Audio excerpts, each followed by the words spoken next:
السلام عليكم ورحمة الله تعالى وبركاته. أعزائي المشاهدين أينما كنتم، معكم بدوي يونس من قناة بدوي لايف. من يعجبكم المحتوى اليوم غادي نهضر على واحد الحلقة فيها شي 10 دقائق لا أقل ولا أكثر، على لويس إنريكي كيفاش جا الباريس سان جيرمان وكيفاش عانى مع النجوم. خاص هذا دير ليه خاطرو وخاص هذا دير ليه خاطرو. مهم باش قرر يبدا. عارفين لويس انيركي، يعني راه نهار اللي جا واحد النهار من اكثر المدربين اللي مثيرين الجدل في العالم. انيركي مدرب اللي دار الثوره الحقيقيه في باريس سان جيرمان وخلاها تولي اقوى فريق في العالم. وتخيلوا معايا، انيركي اول ما وصل لباريس سان جيرمان اول حاجه دارها كانت صدمه للجميع. ما مشاش يدور على الشقة الفاخرة، ما طلبش أكبر فنادق، لا، مدرب نقل السكن ديالو مباشرة لمركز التدريب ديال الفريق، وبقى عايش تماك 8 شهور، 8 شهور متواصلة، 8 شهور كاملة. كيفاش كيعيش وكيتنفس الكرة القدم 24 ساعة على 24 ساعة في 7 أيام مدة أسبوع. هذا الراجل جا كيشتغل بجدية، والله العظيم كيقاوم الصباح ويشوف الملعب، كي كينعس ويشوف الملعب. هادشي اللي كيتقال ليه الالتزام. ولكن علاش دار هادشي انيركي؟ فهم انه باش تفهم فريق خاصك تعيش معاه وتنفس معاه كل لحظة.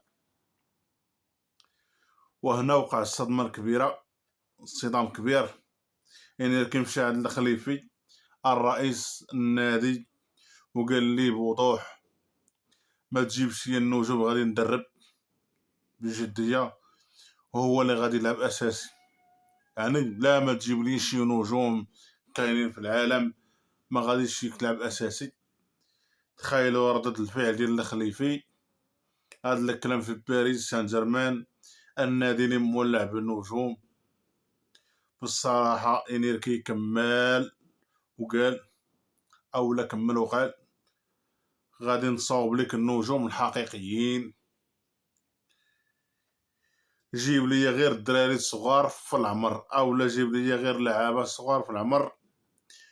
والله واحد المدرب، بصح هذا المدرب اخوتي هذا الكلام بمثابة زلزال في النادي. كل كان مصدوم كيفاش واحد المدرب كيقول الهضره الاداره ما تجيبش ليا اللعابه النجوم. ولكن انيركي كان عنده رؤيه واضحه، كان كيشوف فريق كيعاني من مشكله كبيره، كل واحد كيلعب راسو، ما فيش اللعب الجماعي. الدراري الصغار كيطلعوا من الاكاديميه وكيحلموا يلعبوا ولكن ما كيلقاوش فرصه. انيركي انيركي قال: هاد الشي غادي يتبدل مع الوقت. والنتيجة كنا شفناها بعينينا، فرق كاملين اللي يغلبهم الريال، ليفربول، ارسنال، داك اتليتيكو مدريد، انتر ميلانو. هذيك راه ما جاش عبثا.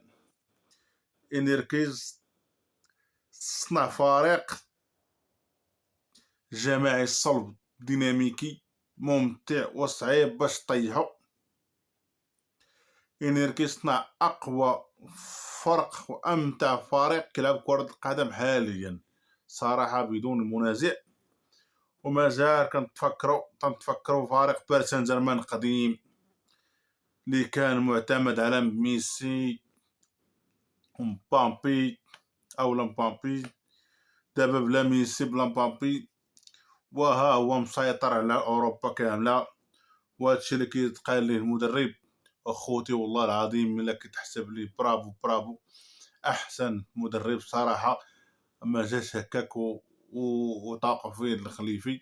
يعني راه بحال قلتي هاد باريس سان جيرمان هو اف سي برشلونه في عهد غوارديولا، بيب غوارديولا كعارف، من نجوم ميسي، نيمار، كانوا بزاف. المهم ما علينا. اي حاجه دارها انيركي غير اخوتي، اول حاجه دارها انيركي غير نظام اللعب، غير نظام اللعب كل مباراه كيطلع بخطه جديده. وثاني حاجه التدريب، وسيله التدريب كل يوم، الجحيم المنتظم، الدراري كيتعلموا انضباط والجري والتمرين. ملي كنشوفوا اشرف حكيمي تزادوا فيتاس، كيعطي فيتاس، يعني راه داك الشيء راه في التدريب، يعني بحال مينديش، بحال ديمبيلي، يعني داك الشيء في التدريب عنده كونتر قطع ولا كيلعبوا كونتر اتاك. والثالث حاجه الثقه في الشباب، الدراري 18 عام 19 عام كيلعبوا مباريات كبيره عفوا. هادشي اللي خلى الفريق كيولي يلعب بدون خوف، بدون خوف.